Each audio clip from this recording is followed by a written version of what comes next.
Cavery's lazy husband annoyed her no end. There she was working like a donkey in the fields, plowing and watering and tending a hard, dry piece of land, while her husband snored away happily at home. Why, once when a stranger came asking for some food and water, he just pointed towards the kitchen and went back to sleep. The stranger, thankfully, was an honest man and took only enough for himself and his horse. Not that there was much to steal in Cavery's little house. They were poor farmers with only a patch of land where nothing seemed to grow.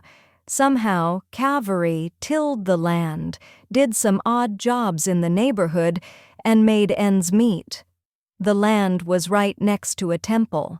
On some days her husband would come along with her on the pretext of helping her, but no sooner would her back be turned than she would find him stretched out near the temple courtyard, gossiping with passing villagers. One day, as she was working in the field, trying to dig up the ground so she could sow some seeds, a thin man with a big mustache appeared beside her.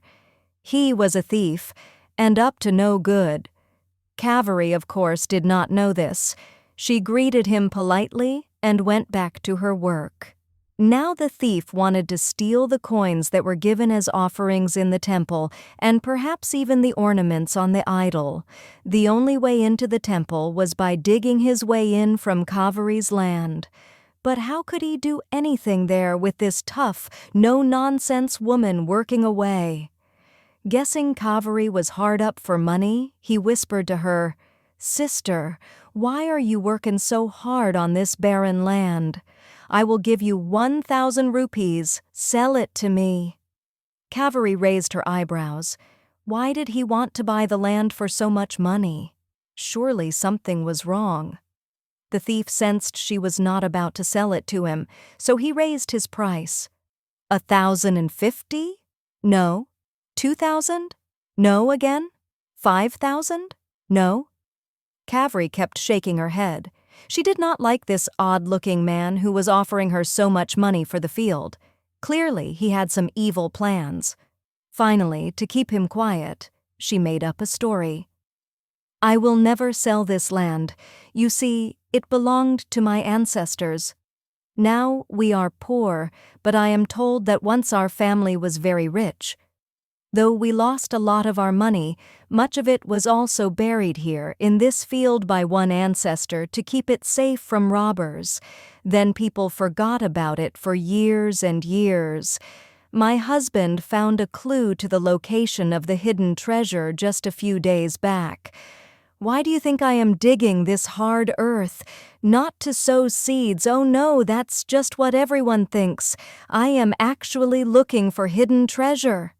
The thief was stunned. He felt this woman was really innocent, giving such important information to a stranger. He thought, why should I not take advantage of this situation? Here he was, hoping to steal a few coins from the temple, and this woman was telling him about hidden treasure. He replied in a very humble way, "Yes, sister, I understand. After all, it is your family treasure. Only you should get it." He pretended to walk away and went and hid himself a little way down the road. Night fell. Cavery packed up her tools and headed home. The temple, too, emptied out, and the priest locked it up for the night. Then, at midnight, when all was quiet and the night creatures were coming out of their homes, the thief crept into the field. All night he dug and dug, looking for treasure. But of course there was no sign of it, as there never had been any treasure to begin with.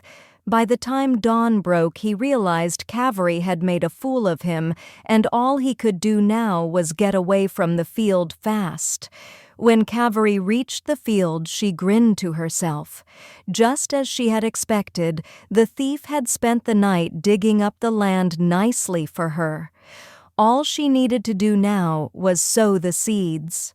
She worked hard in the field for the next few months and managed to grow a good crop. She sold those, and finally they had some money.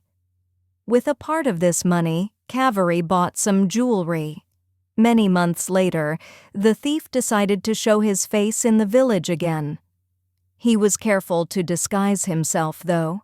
He trimmed his long mustaches, tied a colorful turban, and pretended to be a traveling salesman. No sooner had he stepped into the village than he saw Cavery going about her work. But what is this? Instead of the simple, unadorned lady he saw last year, she was now wearing jewelry which looked as though it had been in the family for years. Surely she must have located that missing treasure finally. He was determined to look in her house and find the rest of her money and treasure. That night, he appeared at Cavery's house and said to her husband, "I am a traveler and don't have a place to spend the night. Please give me shelter for the night." Cavery's husband agreed immediately. Cavery, however, glimpsed the man from inside the house and saw through his disguise. She knew he must be planning some robbery, so she said in a loud voice, making sure the visitor heard her, "Oh dear, your dear aunt is all alone at night and has asked us to come stay with her. You know how the dark scares her when your uncle is not there. Come, let us go there for the night." Then, lowering her voice a bit, yet making sure she was heard clearly, she continued, "Don't worry about the jewels. I have hidden them in little holes in the house walls. No one will suspect the hiding spot." Then she came out and in her normal voice told the thief, "Brother, you can sleep in the veranda. The house will be locked. Here is some food and water for you. We will come tomorrow morning." The thief smiled to himself at Cavery's foolishness. Her husband, meanwhile, stared at her with an open mouth, wondering which aunt and what jewels she was talking about. When she firmly walked off, he followed obediently. The thief could not believe his luck. He had the entire night to comb through the house, tap all the walls, and look for the hidden stash of gold ornaments. So he started, tap, tap, tap, kick, punch, and shove. He prowled and he tapped, he kicked, and he pushed the walls, hoping to spot the jewels. Finally, he tore down all the walls, but of course there was nothing he could find. Exhausted, he fell asleep and woke only with the crowing of the cock as the sun rose. Quickly, he found his little bundle of things and ran off. Within minutes, Cavery and her husband returned. "Oh, Cavery, see what the bad man has done to our house. You gave him food and shelter and made me come with you, leaving the man alone in the night," her husband wailed. But Cavery was smiling. Then she broke into peals of laughter and said, "Don't worry, I had planned this all along. You see, I saved money from our last crop to rebuild the house. I needed to call in some laborers to help tear it down, but our guest has done it for us. Now we can make a larger house for ourselves, just the way we always wanted." The whole village heard the story and started marveling at her intelligence. Many months flew by. The thief was burning to take revenge. How dare that village woman trick him?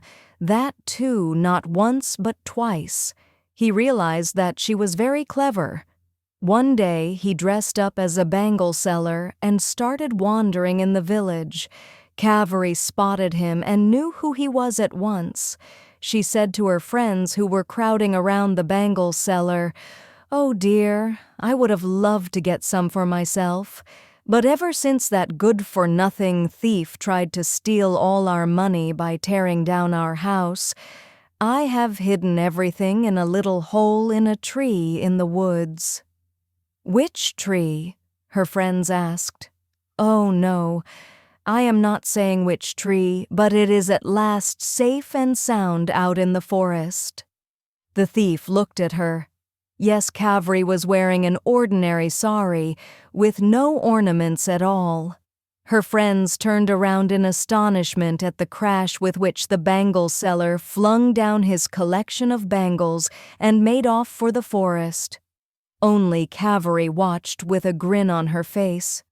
Out in the forest, the thief searched high and low for the jewels.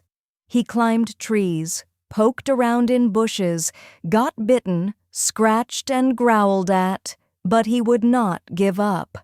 The jewels were there somewhere, and he had to find them.